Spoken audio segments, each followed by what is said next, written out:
नमस्कार साथियों। आज हमारे अध्ययन का विषय है राजस्थान में ग्रामीण बस्तियों या अधिवासियों के प्रकार, types of rural settlements in Rajasthan. तो आइए शुरू करते हैं राजस्थान में ग्रामीण बस्तियों के प्रकारों का अध्ययन।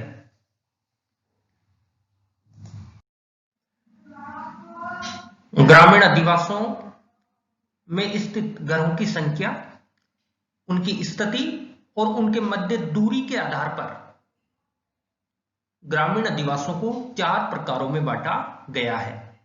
आप देख सकते हैं, एक एकाकी अधिवास जिसे प्रकीर्ण या परिक्षिप्त अधिवास के नाम से भी जाना जाता है। दूसरा सघन अधिवास जिसे एकत्रित या पुंजित अधिवास के नाम से भी जाना जाता है। तीसरा संयुक्त अधिवास और चौथा अपखंडित अधिवास। इस प्रकार आप समझ सकते हैं ग्रामीण अधिवासों को उनमें स्थित घरों की संख्या और उनके घनत्व के आधार पर 4 प्रकारों में विभक्त किया गया है। ठीक है, दी गई स्लाइड में ग्रामीण अधिवासों के प्रकारों को चित्रीय रूप में प्रदर्शित किया गया है। ये प्रकीर्ण अधिवास, ये पुंजित अधिवास, ये संयुक्त अधिवास और ये अपखंडित अधिवास। ठीक है, राजस्थान में ग्रामीण अधिवासों के प्रकारों में सबसे पहले हम बात करेंगे एकाकी अधिवास के बारे में, जिसे प्रकीर्ण या परिक्षिप्त अधिवास भी कहा जाता है। इसके अंतर्गत हम पहले एकाकी अधिवास की विशेषताओं के बारे में जिक्र करेंगे। एकाकी अधिवास की विशेषताओं में पहली विशेषता है प्रकीर्ण अधिवास छितरे और बिखरे होते हैं। यानी एकाकी अधिवास या कहें प्रकीर्ण अधिवास छितरे और बिखरे रूप में होते हैं। इन अधिवासों में घरों की संख्या कम होती है, अमूमन 5-7 घर होते हैं या इसके आसपास की संख्या होती है। एकाकी बस्तियों में स्थित घरों के मध्य अंतरण अधिक होता है। यानी एकाकी बस्तियों में स्थित घरों के मध्य दूरी अधिक होती है या कहें घर एक दूसरे से काफी दूरी पर स्थित होते हैं। कृषि फार्म पर बनाए गए कृषि गृह प्रकीर्ण अधिवास के उत्तम उदाहरण हैं।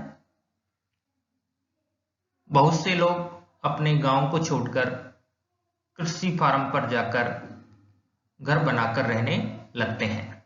इस प्रकार कृषि फार्म पर स्थित कृषि गृह एकाकी अधिवास का सर्वोत्तम उदाहरण है।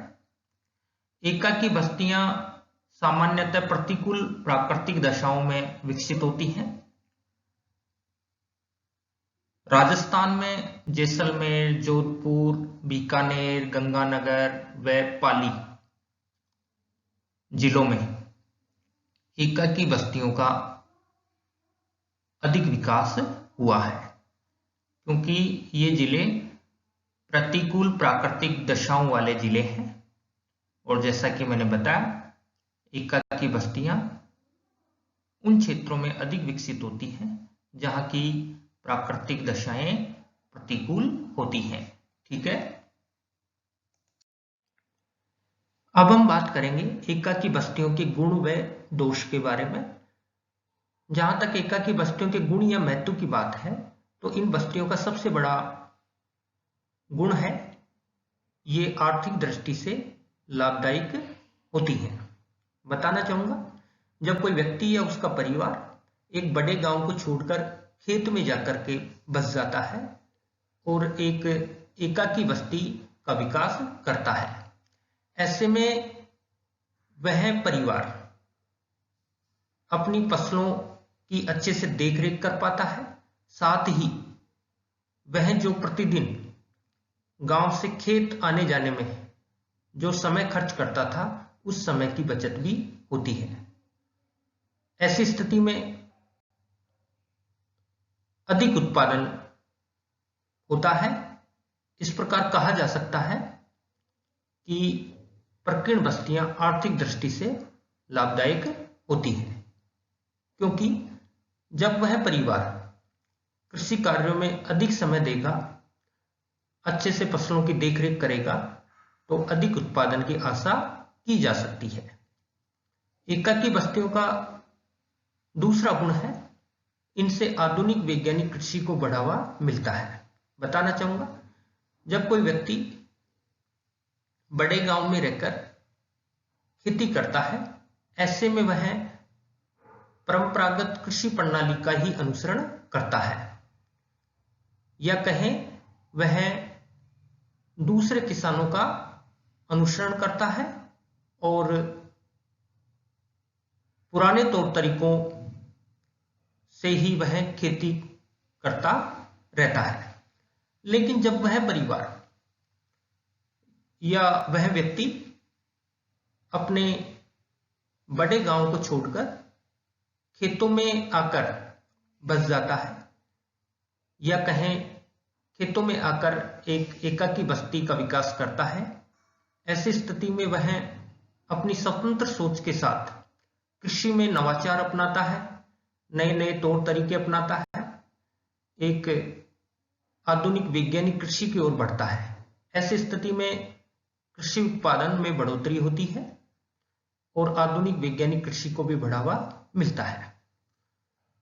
एकाकी बस्तियों का तीसरा गुण है सीमित संसाधनों के क्षेत्रों में उपयोगी, यानी ये बस्तियां उन क्षेत्रों में विकसित होती हैं जहां सीमित संसाधन पाए जाते हैं, या कहें संसाधनों का अभाव होता है।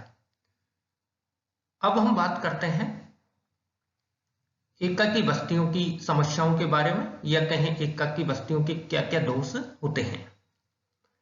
एकाकी बस्तियों का पहला दोष है, इनमें सामाजिक व सामुदायिक सहयोग का अभाव होता है। बताना चाहूंगा, जैसा मैंने बताया, एकाकी बस्तियां उन क्षेत्रों में विकसित होती हैं जहां संसाधनों का अभाव पाया जाता है, या कहें सीमित संसाधन पाए जाते हैं। ऐसी स्थिति में लोग एक दूसरे से अधिक भौगोलिक दूरी पर घर बनाकर रहते हैं और लोगों में आपसी सहयोग की भावना का अभाव देखने को मिलता है। इन बस्तियों की दूसरी समस्या है, ये सुरक्षा की दृष्टि से संवेदनशील होती है। जैसा आप समझ सकते हैं, जब लोग एक दूसरे से काफी दूरी पर घर बनाकर रह रहे हैं, तो ऐसी स्थिति में जंगली हिंसक पशुओं, चोर, लुटेरों आदि का हमेशा भय बना रहता है। ठीक है, अब हम बात करेंगे सघन अधिवास के बारे में, जिन्हें एकत्रित, सहन या पुंजित अधिवास भी कहा जाता है। इसके अंतर्गत हम पहले सघन अधिवास की विशेषताओं का जिक्र करेंगे। सघन अधिवास की विशेषताओं में पहली विशेषता है, सघन अधिवास प्रकीर्ण अधिवास की तुलना में बड़े आकार के होते हैं, यानी सघन बस्तियों का आकार एकाकी बस्तियों की तुलना में अपेक्षाकृत बड़ा होता है। सघन बस्तियों में घरों की संख्या भी अधिक होती है, यहां तक कि 200, 300 या इससे अधिक भी हो सकती है। और राजस्थान में अधिकांश बड़े गांव इसी प्रकार के सघन अधिवास हैं। इन बस्तियों में घर पास पास सटे होते हैं। कहने का मतलब है, सघन अधिवासों में घर एक दूसरे के काफी पास पास होते हैं। चौथी विशेषता, सघन अधिवास अनुकूल प्राकृतिक दशाओं में एवं जिन क्षेत्रों में संसाधनों की पर्याप्तता है वहां पर अधिक विकसित होते हैं, यानी जिन क्षेत्रों का धरातल, जलवायु, मिट्टी, जल संसाधन आदि प्राकृतिक दशाओं की अनुकूलता है, वहां पर सघन अधिवासों का अधिक विकास हुआ है। जैसे कि पूर्वी राजस्थान में समतल मैदानी भूभाग उपजाऊ मिट्टी, जल संसाधनों की उपलब्धता, अनुकूल जलवायु, इन सब के होते हुए सघन अधिवासों का अधिक विकास हुआ है। कभी कभी सुरक्षा की दृष्टि से भी सघन अधिवास विकसित होते हैं। कई बार हिंसक जीवों, चोर लुटेरों आदि से सुरक्षा पाने के लिए भी लोग पास पास घर बनाकर रहना पसंद करते हैं। ऐसे में वे सब लोग मिलकर के इनका मुकाबला करने में अधिक समर्थ हो जाते हैं। राजस्थान में सघन अधिवास मुख्यतः पूर्वी राजस्थान में इनकी प्रधानता है। जयपुर, अलवर, भरतपुर, सवाई माधोपुर, करौली, दौसा व धौलपुर ये वो जिले हैं जहां सघन अधिवासों की प्रधानता है। ठीक है,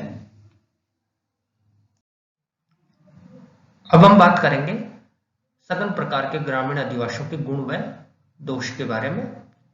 जहां तक गुण व महत्व की बात है, इनका पहला गुण है पारस्परिक सहयोग का होना।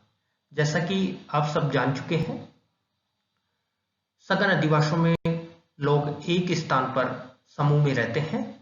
ऐसी स्थिति में परस्पर मिलजुल कर लोग सहयोग की भावना से कार्य करते हैं।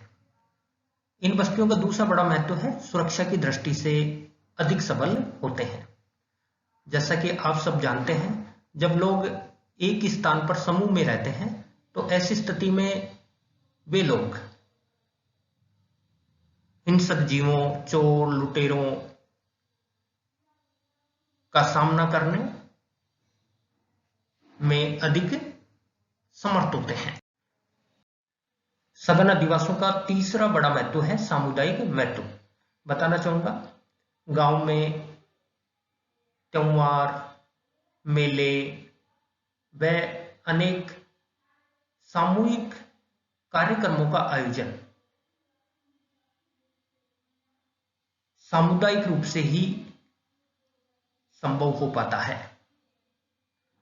यह कार्य कोई अकेला व्यक्ति संपन्न नहीं कर सकता।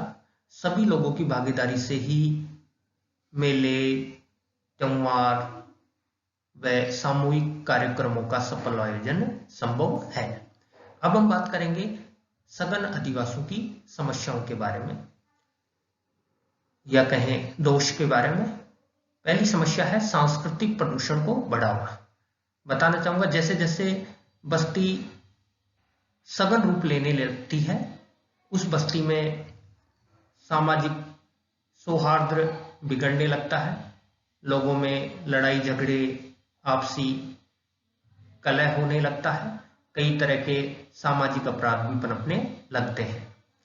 दूसरी समस्या है कृषि उत्पादन पर नकारात्मक प्रभाव। बताना चाहूंगा, जब लोग खेतों से दूर रहेंगे, ऐसी स्थिति में वे अपना अधिकांश समय घर से खेत आने जाने में खर्च कर देंगे और फसलों की देखभाल में अधिक समय नहीं दे पाएंगे। ऐसी स्थिति में कृषि उत्पादन पर विपरीत प्रभाव पड़ता है। अब हम जिक्र करेंगे ग्रामीण अधिवासों के तीसरे प्रकार संयुक्त अधिवास के बारे में।